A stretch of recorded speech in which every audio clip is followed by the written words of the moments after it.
কৃত্রিম হাইল্যান্ড থেকে ফিরে আসার সময় চাইনিজ বৌদ্ধদের একটা মন্দির আছে, টেম্পল, খুব চমৎকার করে পাহাড় কেটে হাজার হাজার কোটি কোটি টাকা খরচ করে তারা মন্দির বানিয়েছে। মন্দির বানাইতে তারা শত শত কোটি টাকা ব্যয় করেছে। অথচ সারা বাংলাদেশের ভিতরে আপনি যদি একটা মসজিদ দেখেন, আমাদের বাংলাদেশের বাইতুল মোকাররম মসজিদ, 900 বছর আগে ইসলাম এদেশে আসার মুসলমান, 1300 বছর আগে দেশে ইসলাম আসা মুসলমান, তাদের রাজধানীর একটা মসজিদ এখনো বাইতুল মোকাররম। হায় হায় হায়, সে মন্দা আমলে যেইভাবে বানাইছে ওইভাবে রেখে দিল। নতুন করে একটা সুন্দর করে বানানোর আর প্রয়োজন অনুভব কেউ করে নাই। অথচ এই মসজিদের নামে হাজার হাজার টাকা সরকারের ফান্ডে জমা হয়। কথা বলেন ঠিক কিনা? উচিত কোথায় ময় বাজার, গরম বাতি বিলে বাজার, লাল সারা দিস নে, ভালো করে হুইলে দেয়। শোনা যাবেন, 400 বছর আগে ইসলাম আসলো মালদ্বীপে। সাগর পথে বণিক দলেরা জাহাজ নিয়ে রওনা করেছে। ভারত মহাসাগর, সাগর আর সাগর, যে সাগরের কোনো কিনারা নাই তার নাম হলো মহাসাগর। আবার শোনেন, যে সাগরের কোনো কিনারা নাই সেই সাগরের নাম মহাসাগর। এই মহাসাগরের ভিতরে ঝড়ের কবলে পড়ে জাহাজ ডুবে চলে গেল। কয়েকজনের ভিতরে একজন, তিনি কাঠ ধরে ভেসে রইলেন, তার নাম ইব্রাহিম ইস্কান্দার। ভাসতে ভাসতে ভাসতে ভাসতে সাগরের কিনারা, মালদ্বীপের মাটির কিনারাতে ভিড়লেন। উনি উঠলেন, উঠার পরে মালদ্বীপে আসলেন। মালদ্বীপে আসার পরে তিনি সুস্থতা অনুভব করলেন। লোকদের সাথে গেলেন। আগের আরবরা তো ব্যবসা করত, ব্যবসা করতে যাওয়ার পরে তারা কালেমার দাওয়াত দিত। তারা শুধু ব্যবসাই করতো না, তারা কালেমার দাওয়াত দিত। ইব্রাহিম ইস্কান্দার রাহিমাহুল্লাহ, এই মহান বুজুর্গ, তিনি মালদ্বীপে উঠলেন। উঠার পরে দেখলেন মালদ্বীপের মানুষের চেহারা মলিন। ব্যবসা করেন, কথাবার্তা বলেন, কিন্তু কারো মুখে হাসি খুশি নাই। জিজ্ঞেস করলেন, হে লোকেরা, তোমাদের মনে কেন হাসি খুশি নেই, আনন্দ নাই, ফুর্তি নাই, কারণ কি? লোকেরা বলল, কি করে আনন্দ থাকবে বলো তো? প্রত্যেক বছরে এই মহাসাগরের ভিতর থেকে একটা দৈত্য উঠে আসে। দৈত্যটা উঠে এসে আমাদের মানুষদেরকে হত্যা করে এবং আবার চলে যায়। ভালো করে বুঝবেন, ভালো করে বুঝবেন। সাগরের অচল গহ্বরে বড় বড় কঠিন কঠিন দৈত্য, দানব, জিনদের অবস্থা। সুলাইমান আলাইহিস সালামের সময়ে তারা পালিয়ে ওখানে চলে গিয়েছে। মালদ্বীপের মানুষ বলতেছে, বিরাট বড় দৈত্য আসে, এসে আমাদেরকে হত্যা করে রক্তপান করে চলে যায়। তাকে, এই অঞ্চলের মানুষকে বাঁচানোর জন্য প্রত্যেক বছরে আমরা একটা মেয়েকে ধরে নিয়ে সাগরের পাড়ে রাত্রিবেলা ঘর বানাইয়া ঘরের মধ্যে তারে আমরা রেখে আসি। সকালবেলা যাওয়ার পরে দেখি ছিন্ন বিচ্ছিন্ন হয়ে খণ্ডিত বিখণ্ড দেহগুলি তারপরে আছে, রক্ত ছিটিয়ে ছুটিয়ে আছে। এই জিন রক্ত পান করে এরপরে আবার সাগরে চলে যায়। প্রত্যেক বছর সে একবার আসে, প্রত্যেক বছর একবার আসে। কি করে আমরা এই জিনটাকে তাড়াবো? আজও পর্যন্ত শত শত বছরে আমরা সমাধান পাইনি।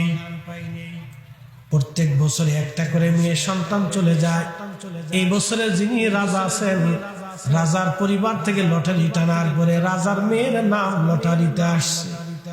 ও বণিক, বলতো, রাজার একটা মাত্র কন্যা সন্তান, তাকে আমরা জিনের হাতে দিয়ে চলে আসবো, দৈত্যের হাতে দিয়ে চলে আসবো। আর এইভাবে সে তাকে কুরে করে মেরে ফেলে দিয়ে চলে যাবে রক্তপান করে।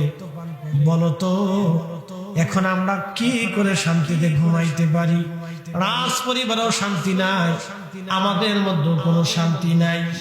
কি করে এই বিপদ থেকে আমরা বাঁচবো তারও কোনো সলিউশন আমাদের কাছে নাই, সমাধান আমাদের কাছে নাই। হযরত ইব্রাহিম ইস্কান্দার রাহিমাহুল্লাহ বললেন, দেখো, যদি তোমাদের এই সমস্যা আমি দূর করে দিতে পারি তাহলে কি তোমরা খুশি হবে? বলে, বলো কি? এত শত বছরের যে সমাধান হয় নাই, তুমি কি করে এর সমাধান দিবে? তখন ইব্রাহিম ইস্কান্দার বললেন, তাহলে আমাকে রাজার কাছে নিয়ে চলো।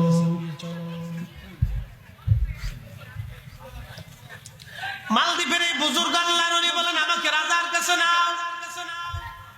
শোনেন, পৃথিবীতে ওলি যেখানে গেছে ইসলাম সেখানে গেছে। ভালো করে বুঝে তারপরে পথ চলবে। পৃথিবীতে ওলি যেখানে গেছে ইসলাম সেখানে গেছে। হ্যাঁ শোনেন, মালাক্কা সাগরের প্রণালীর ভিতরে হুজুর গাউসে পাকের আওলাদ ঘুমিয়ে আছেন। ওনার বদৌলতে মালয়েশিয়া, ইন্দোনেশিয়া, ব্রুনাই, ফিলিপাইন্সের অঞ্চলগুলিতে কালেমার দাওয়াত ছড়িয়ে পড়েছে। একসাথে বলবেন আল্লাহু আকবার।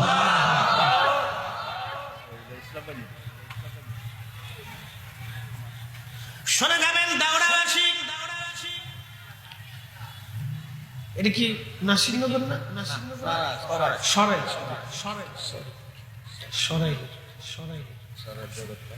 দেওরা গ্রাম না? আচ্ছা ঠিক আছে, তো মনোযোগ দেন। তো সে বুজুর্গ বলতেছে, তোমরা কাজ করো, তোমার বাদশার কাছে আমাকে নিয়ে। লোকেরা দ্রুত গতিতে থেকে বাদশার কাছে নিয়ে চলে গেলেন।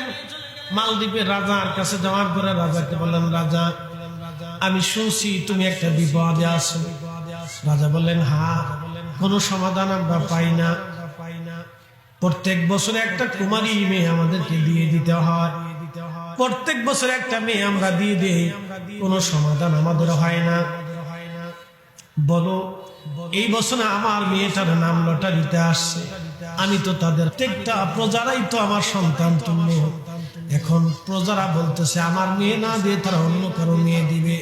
আমি বললাম, না, তোমার মেয়েটাও যেমন তোমার কাছে প্রিয়, আমার মেয়েটাও আমার কাছে প্রিয়। আমি কারো কোল খালি করবো না। আমি রাজার সন্তানটাকে আমি দত্তের সামনে আজ দিয়ে আসবো। তখন এই আল্লাহর ওলি ডাক দিয়ে বলেন, রাজা যদি বিপদ থেকে চিরতরে তোমরা বেঁচে যাও, তাহলে বলো তো আমি যেই ধর্মের অনুসারী আছি সেই ধর্ম, সেই কালেমাকে তোমরা মেনে নিবা কিনা? আল্লাহু আকবার।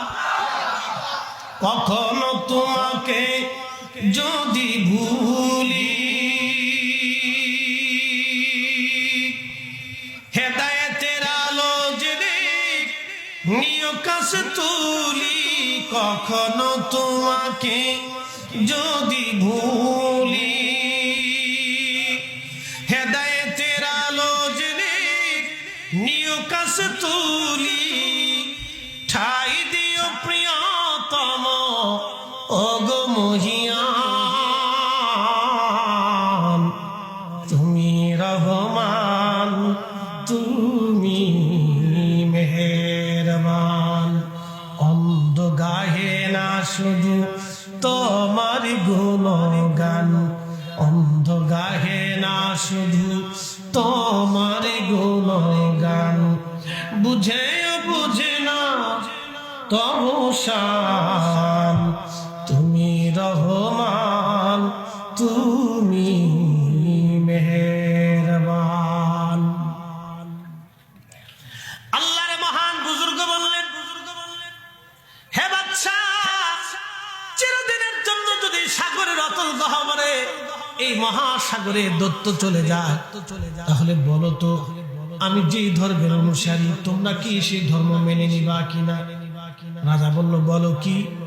আমরা যদি বিপদ থেকে বেঁচে যাই তাহলে অবশ্যই তোমার ধর্ম আমরা মেনে নিব। আমরা সবাই, এই দেশের যত মানুষ আছে আমরা সবাই মেনে নিব। আরো জোরে দেখেন, খুব ভালো করে শুনে যাবেন। আমি তার মাজার জিয়ারত করে আসছি। 4টা মাজার আছে, ওনার মায়ের মাজারও পর্যন্ত এখানে আছে। আমি জিয়ারত করে আসছি, ওইখানে এখনো 4টা মাজার আছে। সেই 400 বছর আগের মসজিদটা এখনো আছে। খুব ভালো করে শুনে যাবেন। আল্লাহর মহান বুজুর্গ বললেন, তাহলে বাদশা চিন্তা করো না, তোমার সন্তানকে এই সাগরের পারে দত্তের সামনে পাঠাইতে হবে না। যেই রাত আসবে ওই রাত্রিবেলা ঘর নির্মাণ করে রাখবে। আমি নিজে ওই ঘরের মধ্যে আমি উপস্থিত থাকব। যদি আমি বাঁচি তাহলে সকালে ফজরের পরে সূর্য উদয়ের পরে তোমাদের সাথে দেখা হবে। আর যদি আমি মরে যাই তাহলে তো আমি মরে গেলাম, অন্তত তোমাদের দেশের একটা মানুষ বেঁচে যাবে 1 বছরের জন্য।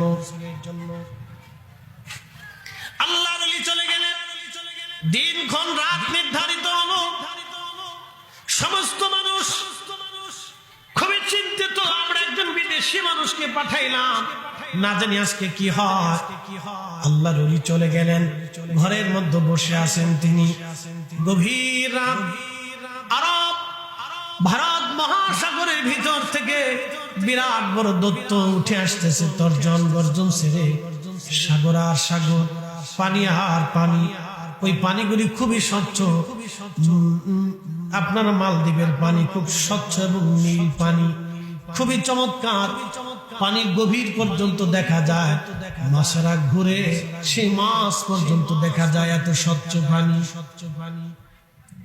আল্লাহর সৃষ্টির অপরূপ নিদর্শন, খুবই চমৎকার সাগর। ওইখানে এতই সুন্দর দেখা যায়, দেখলে শুধু দেখতে মন চায়, বসে থাকতে মন চায়।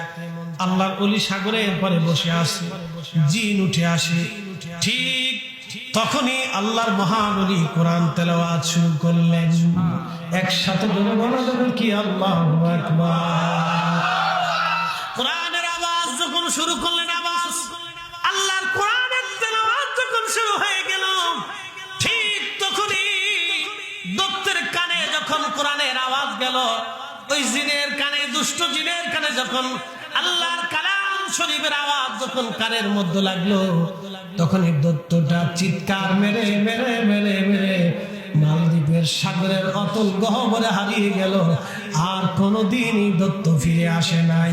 একবার জোরে বলা যাবে কি মারহাবা। লাউ আনজালনা হাদাল কুরআন আলা জাবাল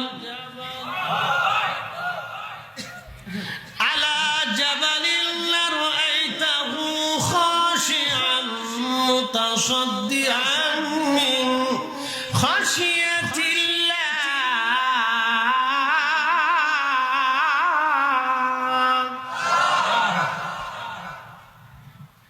الله بل لو أنزلنا هذا القرآن على جبل হুজুর এই কোরআন শরীফ যদি আমি পাহাড়ের উপরে নাযিল করতাম, লারাইতাহু আপনি দেখতেন, খাশিয়ান মুতাসাদ্দিআন মিন খাশিয়াতিল্লাহ, আমি খোদার ভয়ে, আমি আল্লাহর ভয়ে পাহাড় গলে গলে মিসমার হয়ে যাইত। একটু ভালো করে বুঝবেন, ভালো করে বুঝে যান। আমি কোরআন শরীফ যদি পাহাড়ের উপরে নাযিল করতাম, আমি আল্লাহর ভয়ে পাহাড় গলে গলে মিসমার হয়ে যাইত, আমি আল্লাহর ভয়ে। এই কোরআন শরীফ 23 বছরের জীবনে 22,000 বার জিবরাইলের আগমনে 114টি সূরার বিন্যাসে 6,666 আয়াত মতানজ্ঞ ভিত্তিক বেশি কমে আল্লাহ কোরআন শরীফ আল্লাহর হাবিবের মেহবুবের কালবের ভিতরে আল্লাহ নাজিল করলেন। জোরে জোরে জোরে জোরে জোরে জোরে। তাহলে সেই কালবের পাওয়ার কত, তাহলে সেই কালবের পাওয়ার কত। এই জন্য আল্লাহ বলেন আলাম নাশরাহ লাকা সাদরাক, নবীজি আমি কি আপনার বক্ষকে, কালকে কি আমি সম্প্রসারণ করি নাই, এটাকে আমি মজবুত করে দেই নাই। হুজুর আমি কি আপনার কালকে মজবুত করে দেই নাই, সম্প্রসারণ করে দেই নাই। আলাম নাশরাহ লাকা সাদরাক, আমি কি আপনার সদরটাকে উন্মুক্ত করে দেই নাই। এই জন্য নবীজি ঘুমাইলেও ঘুমের মধ্যে তিনি ঘুমাইতেন। লা ইয়ানামু কলবি, আম্মা জান আয়েশা বলেন ইয়া রাসূলুল্লাহ আপনি তো তাহাজ্জুদ পড়েন, কিন্তু বেতরে নামাজ না পড়ে তাহাজ্জুদ পড়েন। যদি কখনো তাহাজ্জুদ কাজা হয়ে যায় তো তাহাজ্জুদও কাজা হবে, বেতরে নামাজও কাজা হয়ে যাবে।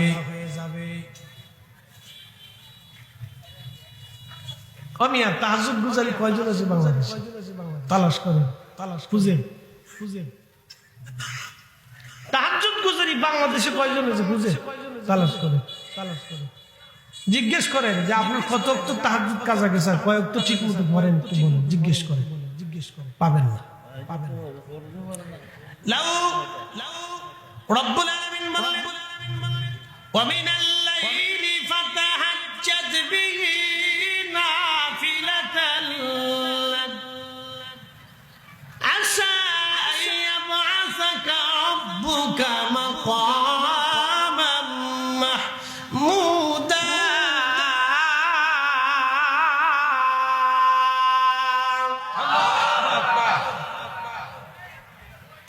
তাহাজ্জুদ নামাজ যারা পড়বে আখিরাত তাদের জন্য উজ্জ্বলময় হবে।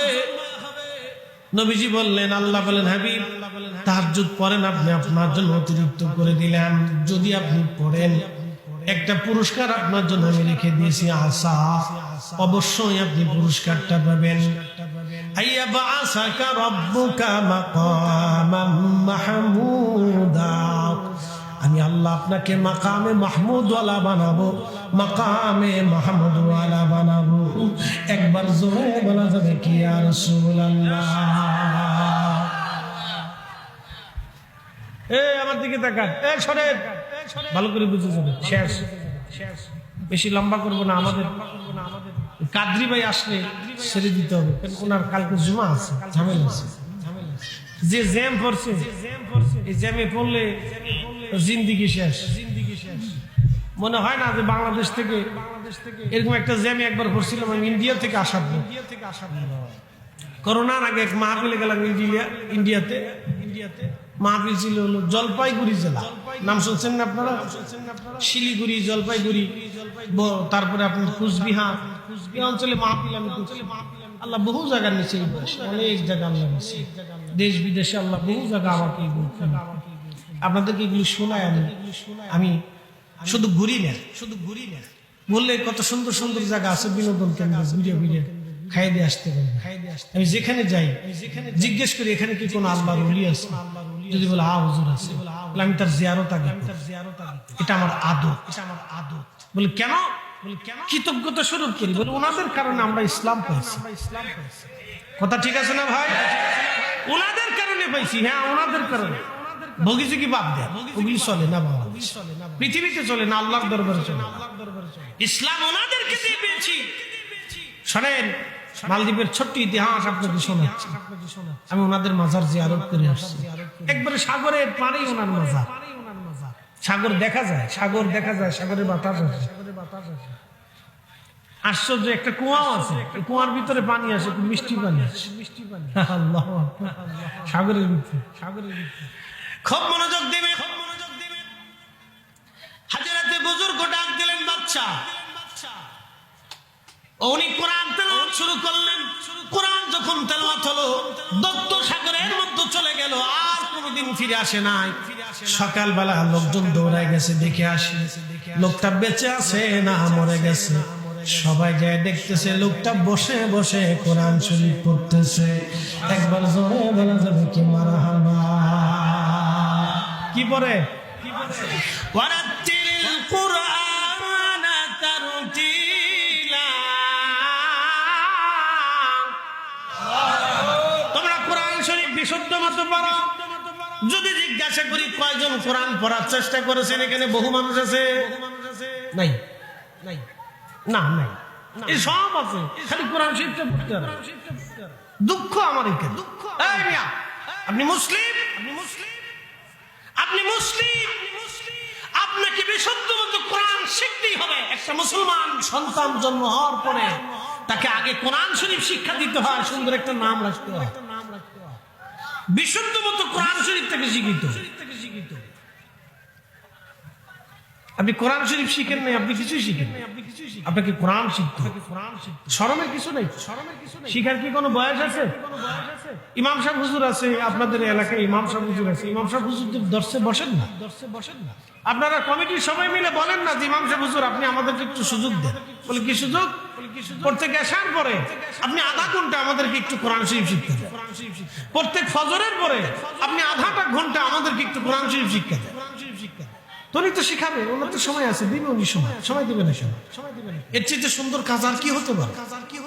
তা আপনাদের তো শিখার কোনো গরজ নাই, এদেশের মুসলমানদের শিখার গরজ নাই, খালি গরজ হলো কেমনি মিথ্যা কথা বলবে, আরেকজন ফুসিং ফাসিং মারবে, সাবি মারবে, অকাম কুকাম করবে, আর ভেজাল বাড়াবে, অশান্তি বিশৃঙ্খলা করবে, মারামারি করবে, আরেক বেটা পয়সা হলে হারে এলে কেমনে ট্রেনে নামানো যাবে, ওই কার মেয়ে কেমনে হাঁটে, কার বউ কেমনে চলে, ওই বেটা কেমনে ঘুমায়, ওই বেটা কেমনে খায়, ওই রাজনীতিবিদ ভালো না, সেটা ভালো না, ওই প্রেসিডেন্ট ভালো না, প্রধানমন্ত্রী ভালো না, যত রাজনীতিবিদ মুফতি মুহাদ্দিস সাইকুল হাদিস বুজুর্গের দিন সব চার দোকানে পাওয়া যায়।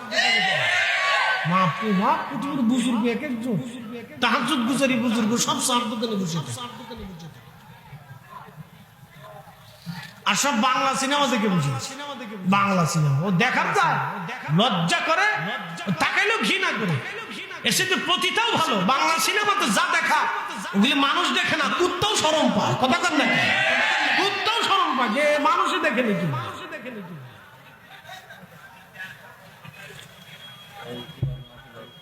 কষ্ট হইতেছে ভাই আপনাদের?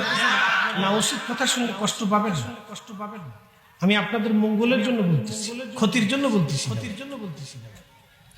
রাজা ডাক দিয়ে বলতেছে, হে আল্লাহর বান্দা, তুমি কি পড়ো? বলে আমি আল্লাহর কোরআন পড়ি। বলে আল্লাহকে? বলে আমাদের রব। একসাথে বলবেন না মারহাবা? বলে তুমি কি করে বাঁচলে? কে আল্লাহ বসাইছে? নারে তাকবীর হয় না? নারে তাকবীর, নারে রিসালাত। প্রধান অতিথির আগমন, প্রধান অতিথির আগমন, আল্লামা জয়নুল আবেদিন আল কাদরি সাহেবের আগমন। নারে তাকবীর, নারে রিসালাত। মাশাআল্লাহ, আমাদের প্রধান অতিথি মহোদয় আসছেন, বসেন, বসেন। চমৎকার আলোচনা শুনবেন, আল্লাহ কবুল করুক, বলেন আমিন। একটু দোষে পড়েন আল্লাহুম্মা সাল্লি আলা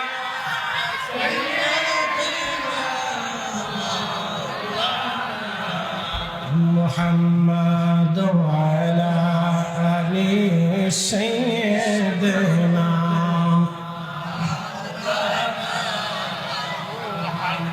আমরা অধম গুনাহগার গণ, নবী আপনাই চিনলাম না,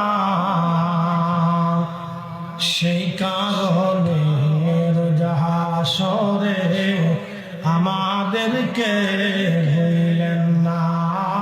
আল্লাহুম্মা সাল্লি আলা সাইয়্যিদিনা।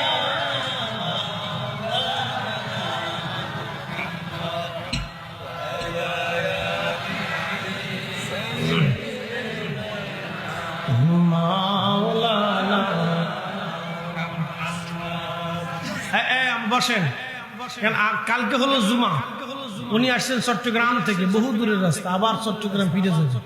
আমি ঢাকা, কালকে জুমা, আমার হাউজিং মসজিদ। আপনার এখানে যতগুলি লোক আছেন, আমার জুমাতে 5000 মুসলিম, আপনি বুঝেন, এটা 9 কাঠার উপরে একটা মসজিদ। কমিটির কথা হলো যে হুজুর আপনি মরে গেলেও আমরা জুমায় আসছি, তাহলে আমার জানাজা মসজিদে পড়ায়, কোনো অসুবিধা নেই, আপনার জানাজা মসজিদে পড়ায়, তো আসতে হবে। তাহলে আপনি না আসলে ফেসাল বাঁধবে, ফেসাল বাঁধলে অশান্তি সৃষ্টি হবে। এই জন্য, আর তারপরে যে জাম, এই জাম হলো শরীরে কাঁপুনি আসে, জাম দেখলে শরীরে কাঁপুনি আসে, যে এই জাম কোনোদিন ছুটবে কিনা এই চিন্তায় থাকে, যে লাগছে এটা তো কবে ছুটবে কোনো গ্যারান্টি নেই, ঠিক আছে না?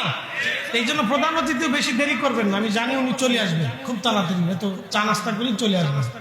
রামু দৌড় দিতে হবে কালকে টাঙ্গাইল, পরের দিন ঠাকুরগাঁ, তারপরের দিন পঞ্চগড়, তারপরের দিন ফরিদপুর, বুঝতে পারতেছেন?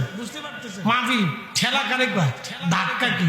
পরশুদিন ছিলাম হলো মালদ্বীপ, গতকালকে আসছি মালদ্বীপ থেকে, গতকাল হ্যাঁ রাত্রিবেলা আসছি, গতকাল আগের দিন সন্ধ্যার সময় আসছি মালদ্বীপ, তার আগের দিন মালদ্বীপ করছি।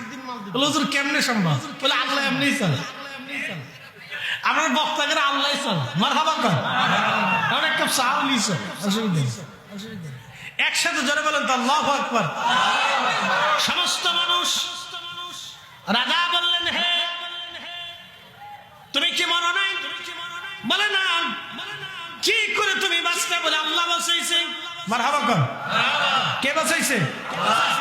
কে বাঁচাইলো? কোরআন শরীফ পড়লেন, কোরআন শরীফ শুনাইলেন। রাজাকে বললেন, রাজা তুমি ওয়াদা করেছিলে যদি এই দত্ত দানব চিরদিনের জন্য চলে যায় তাহলে তোমরা কালেমা পড়বা। রাজা রে, আমি যে কোরআন পড়তেছি 1400 বছর আগে, আজ থেকে 1000 বছর আগে কোরআন শরীফ নাজিল হয়েছে রহমতের নবীজির কালব মুবারকে মদিনাতুল মুনাওয়ারাতে।